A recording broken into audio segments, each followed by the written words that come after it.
Nah, aksara Jawa niku enten kalih basa diarani aksara legena. Aksara apa? Legena. Cacahe enten kalih basa. Ana caraka tekan nggo godhong data saka niku.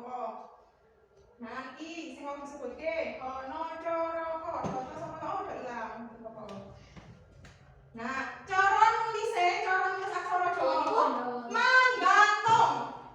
Oh, menggantung. Boten tenggen isor, boten teng andhap, tapi menggantung teng garis sing dhuwur. Kaya niki ana caraka. Iki tak garis sing dhuwur to, nek buku niku tak ada dua garis to. Nggih. Dadi nulisé menggantung. Nah, iki aksara no.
Sing ndadekake aksara Jawa. Asal usule aksara Jawa itu karena Prabu Ajisaka niku dawuh marang patihe napa pembantune sing jenengane Dara lan Subada.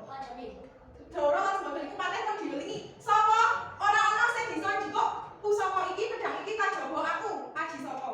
Dara diperintah karo Prabu Ajisaka kon njikuk agar pedhange tegene Subada, tapi Subada ora gelem. Wong wis diwelingi sing njikuk, sing oleh njikuk mek Ajisaka. Nah, Dara karo Subada gelut mempertahankan kebenarannya masing-masing. Sing Dara dengan pendiriannya, Subada dengan pendiriannya. Akhirnya mereka berdua gelut tanding padha-padha sektine, akhirnya mati kabeh. Nah, mergo mati kabeh kuwe Ajisaka yo gawe catetan. Catetan niku sing dijenengi aksara Jawa. Sing Hana Caraka. Hana Caraka niku artine ana carita. Hana Caraka Data Sawala. Data Sawala niku enten utusan. Ana cerita, misale ana utusan. Terus padha jayanya niku padha-padha jaya. Sama-sama